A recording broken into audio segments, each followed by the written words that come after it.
Ancient Greece was a place where men died from exhaustion, from war, from starvation, from the weight of just being alive. Not exactly a place known for rest, but somehow they produced a man who hadn't slept a full night in over 40 years. Not because he was sick, not because he was cursed, because he had found something so powerful it made anxiety physically impossible to feel. And I'm going to break down who he was, his exact method, and how you can actually use it right now to destroy anxiety the moment it appears. It was 335 BC, only 10 and a boy denarii. was born in the city of Citium, Cyprus. And Come from look at birth, these spices. life was ordinary. Look there, His past father the was a horizon. merchant. He grew That up is where our surrounded by future trade lies. routes, cargo ships, We must be and the brave smell to of the reach sea. it. No reason for anyone to pay attention to him. Until he was 22 years old, and a single shipwreck changed everything. He lost everything in one afternoon. Every coin his father had saved, every item on that ship, gone. And he washed up on the shore of Athens with nothing but the clothes on his back. And most men in that position collapse. They spend the rest of their lives chasing back what they lost. But Zeno of Citium walked into a bookshop, picked up a book about Socrates, and thought, this is what I actually came here for. And this is where we get into his method. Zeno said most people treat anxiety like a fire they're trying to put out. They distract themselves. They avoid the thought. They replace it with something else. And the fire gets bigger every time because you never let it burn out. You just keep feeding it attention by running from it. He called the alternative the dichotomy of control, and it was brutally simple.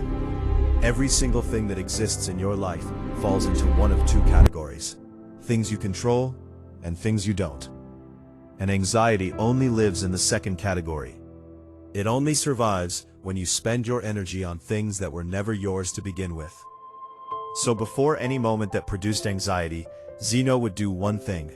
He would ask, is this inside my control or outside it? If it was outside, he would drop it completely, not suppress it, not fight it, just remove his energy from it entirely. Because you cannot be anxious about something you have fully accepted is not yours. And a student asked him once, but what if the outcome matters to you? Zeno looked at him and said, then control what you can and release the rest. Because anxiety is not about the outcome. It is about pretending you have control you were never given. And I only understood this when I was 17 and I had my first ever job interview. I had prepared everything. I had practiced every answer. And the note before, I couldn't sleep. My brain was running through every possible way it could go wrong. What if I freeze? What if they don't like me? What if I say something stupid? And I remember sitting on the edge of my bed at 2 a.m., completely wired. And then I just stopped and asked myself, what here is actually in my control? I could control how prepared I was. I could control showing up on time. I could control how I carried myself in the room. That was it.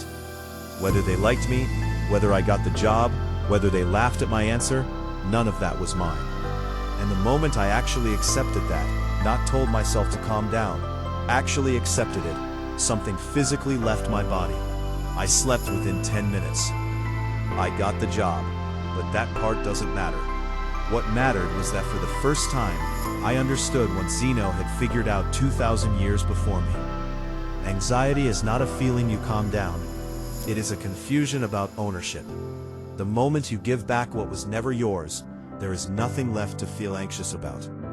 The room only has power over the person who thinks they can control it.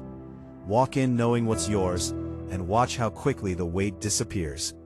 Thank you for watching. If you did enjoy, please subscribe so more people can see this.